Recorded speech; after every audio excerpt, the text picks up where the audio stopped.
Bar association Samrala ਦੇ ਵਕੀਲਾਂ ਵੱਲੋਂ ਐਡਵੋਕੇਟ ਗਗਨ ਸ਼ਰਮਾ ਪ੍ਰਧਾਨ ਦੀ ਅਗਵਾਈ ਹੇਠ ਕੁੰਡਲੀ ਬਾਰਡਰ ਤੇ ਜਾ ਕੇ ਸੰਘਰਸ਼ ਕੀਤਾ ਗਿਆ ਜੋ ਕਿਸਾਨਾਂ ਦੇ ਹੱਕ ਵਿੱਚ ਸੀ ਔਰ ਉੱਥੇ ਗੱਡੇ ਗਏ ਝੰਡੇ। ਦੇਖਦੇ ਹਾਂ ਵਿਵੀਐਨ ਨਿਊਜ਼ ਦੀ ਇੱਕ ਰਿਪੋਰਟ ਜੋ ਕਿ ਬਾਰ ਐਸੋਸੀਏਸ਼ਨ ਸਮਰਾਲਾ ਵਕੀਲਾਂ ਨੇ ਜਾ ਕੇ ਹਰ ਤਰ੍ਹਾਂ ਨਾਲ ਸਹਿਮਤੀ ਜਤਾਉਂਦੇ ਹੋਏ ਕਿ ਇਹ ਕਾਲੇ ਕਾਨੂੰਨ ਗਲਤ ਹਨ, ਰੱਦ ਕੀਤੇ ਜਾਣ। ਦੇਖਦੇ ਹਾਂ ਵਿਵੀਐਨ ਨਿਊਜ਼ ਦੀ ਇੱਕ ਰਿਪੋਰਟ।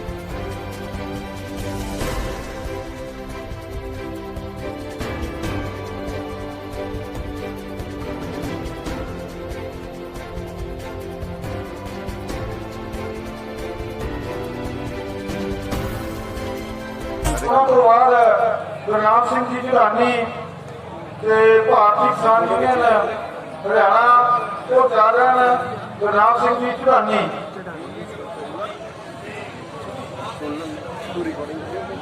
ਸਤਿਕਾਰਯੋਗ ਪ੍ਰਧਾਨ ਸੁਸ਼ੋਭਿਤ ਜੁਝਾਰੂ ਲੋਕੋ, ਮੇਰੇ ਵਕੀਲ ਭਾਈ, ਮੇਰੀਆਂ ਮਾਵਾਂ ਭੈਣਾਂ, ਸਭ ਤੋਂ ਪਹਿਲਾਂ ਨਾਰਾ ਬੁਲੰਦ ਕਰਦਾ ਜੀ, ਇਨਕਲਾਬ ਜ਼ਿੰਦਾਬਾਦ, ਇਨਕਲਾਬ ਜ਼ਿੰਦਾਬਾਦ। ਸੋ ਦੋਸਤੋ, ਸਮੇਂ ਦੀ ਬੜੀ ਸ਼ਾਰਟੇਜ ਹੈ। ਮੈਂ ਧੰਨਵਾਦੀ ਹਾਂ ਪ੍ਰਧਾਨ ਜੀ ਲਖਵਾਲ ਸਾਹਿਬ ਦਾ ਕਿ ਉਹਨਾਂ ਨੇ ਆਪਣਾ ਸਮਾਂ ਕੱਢ ਕੇ ਮੈਨੂੰ 2 ਮਿੰਟ ਬੋਲਣ ਦਾ ਮੌਕਾ ਦਿੱਤਾ।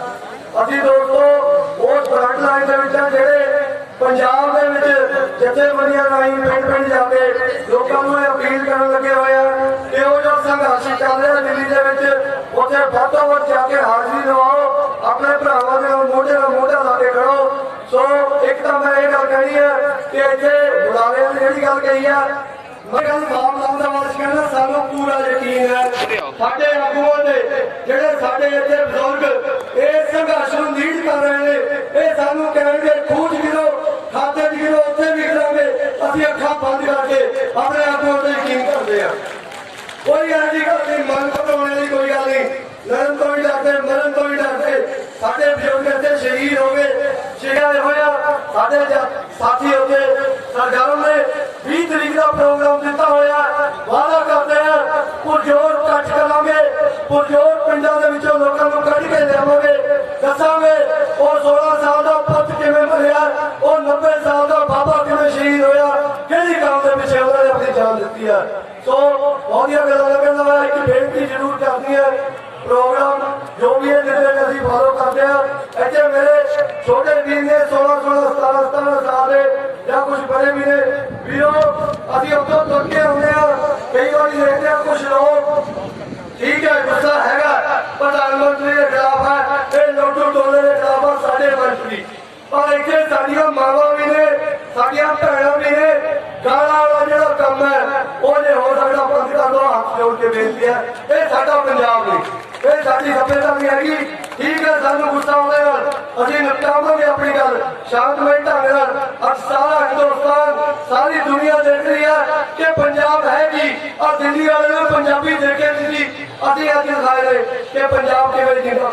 ਸੋ ਜ਼ਿਆਦਾ ਸਮਾਂ ਲੈਂਦਾ ਹੋਇਆ ਤੁਹਾਡਾ ਸਾਰਿਆਂ ਦਾ ਬਹੁਤ ਬਹੁਤ ਧੰਨਵਾਦ। ਜੈ ਜਨਤਾ। ਜਸਪ੍ਰੀਤ ਸਿੰਘ, ਦੇਖੋ ਜਿਹੜੀ ਇਹ ਕਾਨੂੰਨ ਕੇਂਦਰ ਸਰਕਾਰ ਨੇ ਪਾਸ ਕੀਤੇ ਨੇ, ਪਹਿਲਾਂ ਅਸੀਂ ਸਪਸ਼ਟ ਕਰੀਏ ਬਤੌਰ ਕਾਨੂੰਨੀ ਮਾਹਰ ਹੋਣ ਦੇ ਨਾਤੇ, ਕੇਂਦਰ ਸਰਕਾਰ ਨੂੰ ਖੇਤੀ ਤੇ ਕਾਨੂੰਨ ਬਣਾਉਣ ਦਾ ਕੋਈ ਅਧਿਕਾਰ ਹੀ ਨਹੀਂ।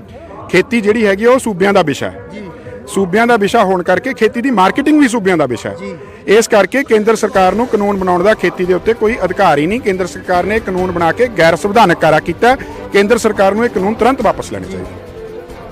ਉਹ ਕਹਿ ਰਹੇ ਨੇ ਵੀ ਕਾਨੂੰਨ ਚੰਗੇ ਨੇ, ਕਿਸਾਨਾਂ ਦੀ ਆਮਦਨ ਦੁੱਗਣੀ ਹੋ ਜਾਣੀ ਹੈ। ਹਰ ਇੱਕ ਵਰਗ ਕਹਿ ਰਿਹਾ ਵੀ ਨਹੀਂ, ਜਿਨ੍ਹਾਂ ਨੂੰ ਇਹ ਬਣਾਏ ਨੇ, ਜਿਨ੍ਹਾਂ ਲਈ ਉਹਨਾਂ ਨੂੰ ਮਨਜ਼ੂਰ ਨਹੀਂ ਹੈਗੇ, ਰੱਦ ਹੋ ਜਾਣ। ਪਰ ਅੰਨੀ ਬੋਲੀ ਸਰਕਾਰ ਨੂੰ ਜਨਤਾ ਦੀ ਆਵਾਜ਼ ਨਹੀਂ ਸੁਣ ਰਹੀ, ਜਿਨ੍ਹਾਂ ਨੇ ਚੁਣੇ ਨੇ। ਤੁਸੀਂ ਕਿਸ ਤਰ੍ਹਾਂ ਦੇਖ ਰਹੇ ਹੋ? ਦੇਖੋ, ਜੇ ਇਹ ਕਾਨੂੰਨ ਚੰਗੇ ਹੁੰਦੇ ਤਾਂ ਅਸੀਂ ਆ ਲੱਖਾਂ ਦੀ ਤਾਦਾਦ 'ਚ ਸਾਰੇ ਇੱਥੇ ਆਏ ਹੁੰਦੇ। ਸਾਨੂੰ ਜਿਹੜੀ ਚੀਜ਼ ਤੁਸੀਂ ਸਾਨੂੰ ਪਰੋਸ ਕੇ ਦੇਣਾ, ਸਾਨੂੰ ਲੱਗਦਾ ਕਿ ਸਾਡੇ ਲਈ ਚੰਗੀ ਨਹੀਂ, ਤੁਹਾਡੇ ਕਿਸੇ ਤੇ ਥੋੜੀ ਚੰਗੀ ਹੋਣੀ ਆ। ਉਹ ਸਾਡੇ ਲਈ ਬਿਲਕੁਲ ਵੀ ਚੰਗੀ ਨਹੀਂ। ਇਹ ਕਾਨੂੰਨ ਜਿਹੜੇ ਨੇ ਉਹ ਕਿਸਾਨੀ ਨੂੰ ਖਤਮ ਕਰਨਗੇ, ਕਿਸਾਨੀ ਦੇ ਨਾਲ ਨਾਲ ਆਮ ਲੋਕਾਂ ਦੇ ਜੀਵਨ ਤੇ ਵੀ ਬਹੁਤ ਬੁਰਾ ਪ੍ਰਭਾਵ ਪਾਉਣਗੇ। ਜਦੋਂ ਦੇਖੋ ਆਰਥਿਕਤਾ ਕਿਹਦੇ ਤੇ ਖੜੀ ਹੈ? ਦੇਸ਼ ਦੀ ਕਿਸਾਨੀ ਤੇ ਖੜੀ ਆ। ਜੇ ਤੁਸੀਂ ਦੇਸ਼ ਦੀ ਆਰਥਿਕਤਾ ਨੂੰ ਡੁਬੋਤਾ ਤਾਂ ਆਮ ਲੋਕ ਵੀ ਡੁੱਬੇ ਹੀ ਗਏ ਨਾ ਨਾਲ।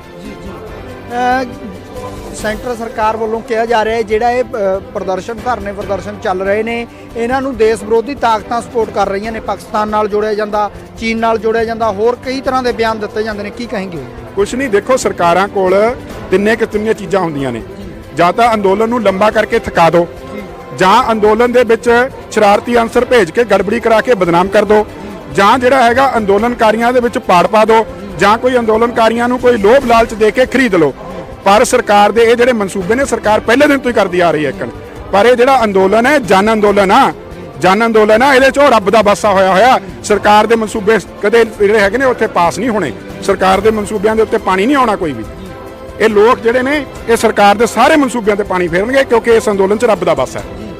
ਮਾਨਯੋਗ ਸੁਪਰੀਮ ਕੋਰਟ 'ਚ ਪਟੀਸ਼ਨ ਪਾਈ ਜਾਂਦੀ ਹੈ ਵਿਦਿਆਰਥੀ ਵੱਲੋਂ ਬਈ ਕਰੋਨਾ ਫੈਲ ਜੂਗਾ, ਲੋਕਾਂ ਨੂੰ ਪ੍ਰੋਬਲਮ ਆ ਰਹੀਆਂ ਨੇ, ਬਿਮਾਰੀ ਫੈਲਣ ਦਾ ਖਤਰਾ ਹੈ, ਉਸ ਨੂੰ ਕਿਸ ਤਰ੍ਹਾਂ ਦੇਖਦੇ ਹੋ ਤੁਸੀਂ? ਕਿੱਦਾਂ ਦੇ ਅਸੀਂ ਕੀ ਕਹਿਣਾ ਹੈ, ਸੁਪਰੀਮ ਕੋਰਟ ਦੇਸ਼ ਦੀਆਂ ਵੱਖ-ਵੱਖ ਹਾਈ ਕੋਰਟਾਂ ਬਹੁਤ ਸਾਰੇ ਮਾਮਲਿਆਂ 'ਚ ਕਹਿ ਚੁੱਕੀਆਂ ਕਿ ਲੋਕਾਂ ਨੂੰ ਆਦਤ ਬਣ ਗਈ ਕਿ ਮਤਲਬ ਕਿਸੇ ਜਿਹੜਾ ਹੈਗਾ ਕੋਈ ਆਪਣੇ ਵੈਸਟਡ ਇੰਟਰਸਟ ਲਈ ਪਬਲਿਕ ਇੰਟਰਸਟ ਲਿਟੀਗੇਸ਼ਨ 'ਚ ਆ ਜਾਓ, ਆਪਣੇ ਵੈਸਟਡ ਹਿੱਤਾਂ ਲਈ। ਇਸ ਅੰਦੋਲਨ ਦੇ ਉੱਤੇ ਜਿਹੜਾ ਹੈਗਾ ਕਈ ਲੋਕ ਇਹਨੂੰ ਇਸ ਤਰੀਕੇ ਨਾਲ ਵੀ ਨਿਆਇਕ ਪ੍ਰਣਾਲੀ ਰਾਹੀਂ ਕੋਈ ਢੰਗ ਜਿਹਾ ਲੱਭ ਕੇ ਇਸ ਅੰਦੋਲਨ ਨੂੰ ਕੋਈ ਮਤਲਬ ਇਹਨੂੰ ਡੈਮੇਜ ਕਰ ਦਈਏ। ਉਹ ਨਾ ਜਿਹੜੇ ਮਨਸੂਬੇ ਨੇ ਉਹਨਾਂ ਨੂੰ ਜਿਹੜਾ ਹੈ ਕਿਸੇ ਵੀ ਤਰੀਕੇ ਨਾਲ ਜਿਹੜਾ ਹੈ ਨਾ ਤਾਂ ਇਸ ਜਨ ਅੰਦੋਲਨ ਦੇ ਲੀਡਰ ਕਿਸਾਨ ਜਥੇਬੰਦੀਆਂ ਕਦੇ ਉਹਨਾਂ ਨੂੰ ਠੀਕ ਹੋਣ ਦੇਣਗੀਆਂ। ਜਿਹੜਾ ਅਸੀਂ ਵਕੀਲ ਭਾਈਚਾਰਾ, ਦੇਸ਼ ਦਾ ਸਾਰੇ ਦਾ ਵਕੀਲ ਭਾਈਚਾਰਾ ਇਹਨਾਂ ਕਾਨੂੰਨਾਂ ਦੇ ਖਿਲਾਫ ਇਕਜੁੱਟ ਆ। ਉਹੀ ਇਹੋ ਜਿਹਾ ਕਾਨੂੰਨੀ ਪਹਿਲੋਂ ਤੋਂ ਵੀ ਚਲਾਕੀ ਜਿਹੜੀ ਹੈਗੀ ਆ ਇਹਨਾਂ ਲੋਕਾਂ ਨੂੰ ਨਹੀਂ ਕਰਨ ਦੇਵਾਂਗੇ। ਜੇ ਮਾਨਯੋਗ ਸੁਪਰੀਮ ਕੋਰਟ ਕੋਈ ਇਦਾਂ ਦੇ ਆਦੇਸ਼ ਜਾਰੀ ਕਰਦਾ ਹੈ ਵੀ ਨਹੀਂ ਇਹਨਾਂ ਨੂੰ ਉਠਾਓ ਜਾਂ ਕਿੱਦਾਂ ਹੋ ਸਕਦਾ ਇਦਾਂ? ਦੇਖੋ ਜਿਹੜੀ ਨਿਆਇਕ ਅਦਾਲਤਾਂ ਨੇ ਜੇ ਕਿਸੇ ਦਾ ਆਖਰੀ ਆ ਕੇ ਜਦੋਂ ਹਾਕਮ ਅੰਨਾ ਬੋਲਾ ਹੋ ਜੇ ਤਾਂ ਕਿਸੇ ਦਾ ਵੀ ਜਿਹੜਾ ਹੈਗਾ ਦਿਲ ਜਿਹੜਾ ਹੈਗਾ ਜਾਂ ਕੋਈ ਵਿਸ਼ਵਾਸ ਜਿਹੜੀ ਹੁੰਦੀ ਆ, ਆਸ ਹੁੰਦੀ ਆ, ਉਹ ਨਿਆਇਕ ਅਦਾਲਤਾਂ ਤੇ ਹੀ ਹੁੰਦੀ ਆ। ਪਰ ਅੱਜ ਕੱਲ੍ਹ ਬੜੀ ਮੈਂ ਬਦਕਿਸਮਤੀ ਹੈ ਇਸ ਦੇਸ਼ ਦੀ, ਨਿਆਇਕ ਅਦਾਲਤਾਂ 'ਚ ਵੀ ਬੜਾ ਹੋਰ ਕਿਸਮ ਦਾ ਸ਼ੁਰੂ ਹੋ ਗਿਆ ਬੋਲਬਾਲਾ। ਸੋ ਬੇਭਰੋਸਗੀ ਜਿਹੜੀ ਹੈਗੀ ਆ ਹੁਣ ਦੇਸ਼ ਦੇ ਸਿਸਟਮ ਤੋਂ ਹੀ ਉੱਠ ਗਿਆ, ਲੋਕਾਂ ਦਾ ਬੇਭਰੋਸਗੀ ਹੋਈ ਆ। ਸੋ ਕਿਸੇ ਤੇ ਨਹੀਂ, ਸਰਕਾਰ ਦੇ ਨਾਲ ਲੜਾਈ ਆ। ਸਰਕਾਰ ਜਦ ਤੱਕ ਇਹਨਾਂ ਕਾਨੂੰਨਾਂ ਨੂੰ ਵਾਪਸ ਨਹੀਂ ਲੈਂਦੀ ਉਹਨਾਂ ਚਿਰ ਇਹ ਲੋਕ ਇੱਥੋਂ ਜਾਣ ਵਾਲੇ ਨਹੀਂ। ਸੈਂਟਰਲ ਸਰਕਾਰ ਦਾ ਜਿਹੜਾ ਰਵੱਈਆ ਨਾ ਉਹ ਤਾਂ ਡੇ 1 ਤੋਂ ਹੀ ਕਲੀਅਰ ਹੈ ਕਿ ਉਹਨਾਂ ਦਾ ਰਵੱਈਆ ਇੱਕ ਅੜੀਅਲ ਆ। ਉਹ ਆਪਣੀ ਜਿਹੜੀ ਹਉਮੈ ਆ ਉਹਨੂੰ ਪੱਠੇ ਪਾ ਰਹੇ ਨੇ, ਹੋਰ ਕੁਝ ਨਹੀਂ। ਉਹਨਾਂ ਨੂੰ ਵੀ ਪਤਾ ਕਿ ਉਹਨਾਂ ਨੇ ਕਾਰਪੋਰੇਟਸ ਨੂੰ ਸਪੋਰਟ ਕਰਕੇ, ਉਹਨਾਂ ਨੂੰ ਪਾਰਟਿਕੂਲਰਲੀ ਉਹਨਾਂ ਨੂੰ ਸਪੋਰਟ ਕਰਕੇ ਇਹ ਐਕਟਸ ਜਿਹੜੇ ਹੈਗੇ ਨੇ ਲਿਆਂਦੇ ਨੇ। ਜਦੋਂ ਲਿਆਂਦੇ ਨੇ ਉਸ ਸਮੇਂ ਸਾਰੇ ਜਿੰਨੇ ਵੀ ਸਾਰੇ ਮਤਲਬ ਜਿਹੜੇ ਕਾਨੂੰਨ ਨੇ ਉਹਨਾਂ ਨੂੰ ਛਿੱਕੇ ਤੇ ਰੱਖ ਕੇ ਇਹਨਾਂ ਨੇ ਇਹ ਲਿਆਂਦੇ ਨੇ, ਕਿਉਂਕਿ ਕਿਸੇ ਨੂੰ ਸੁਣਿਆ ਨਹੀਂ ਗਿਆ, ਨਾ ਕਿਸਾਨਾਂ ਦੇ ਕਿਸੇ ਰਿਪਰੈਜ਼ੈਂਟੇਟਿਵ ਨੂੰ ਸੁਣਿਆ ਗਿਆ, ਨਾ ਕਿਸੇ ਯੂਨੀਅਨ ਨੂੰ ਸੁਣਿਆ ਗਿਆ। ਉਸ ਸਮੇਂ ਕਿਸਾਨਾਂ ਨੂੰ ਬੁਲਾਇਆ ਗਿਆ। ਜਦੋਂ ਕੋਈ ਵੀ ਐਕਟ ਪਾਸ ਹੁੰਦਾ ਪਾਰਲੀਮੈਂਟ ਦੇ ਵਿੱਚ ਉਹ 'ਤੇ ਪ੍ਰੋਪਰ ਡਿਸਕਸ਼ਨ ਹੁੰਦੀ ਆ। ਉਸ ਤੋਂ ਪਹਿਲਾਂ ਉਹ ਕਮੇਟੀਆਂ ਦੇ ਜਾਂਦਾ, ਉਹ ਕਮੇਟੀਆਂ ਦੇ ਵਿੱਚ ਉਹਨੂੰ ਸੁਣਿਆ ਜਾਂਦਾ ਤੇ ਉਹ ਲੋਕਾਂ ਦਾ ਓਪੀਨੀਅਨ ਲਿਆ ਜਾਂਦਾ, ਜਿਨ੍ਹਾਂ ਜਿਹੜੇ ਬੰਦੇ ਕੰਸਰਨਡ ਨੇ, ਜਿਹੜੇ ਉਹਦੇ ਨਾਲ ਐਸੋਸੀਏਟ ਨੇ। ਲੇਕਿਨ ਉਹਦੇ ਇਸ ਮਾਮਲੇ 'ਚ ਕਿਸੇ ਨੂੰ ਸੁਣਿਆ ਹੀ ਨਹੀਂ ਗਿਆ। ਇਸੇ ਕਰਕੇ ਤਾਂ ਜਿਹੜਾ ਹੈਗਾ ਇਹ ਜਿਹੜੀ ਸਰਕਾਰ ਆ ਉਹ ਅੰਨੀ ਬੋਲੀ, ਤੁਸੀਂ ਕਿਹਾ ਬਿਲਕੁਲ ਠੀਕ।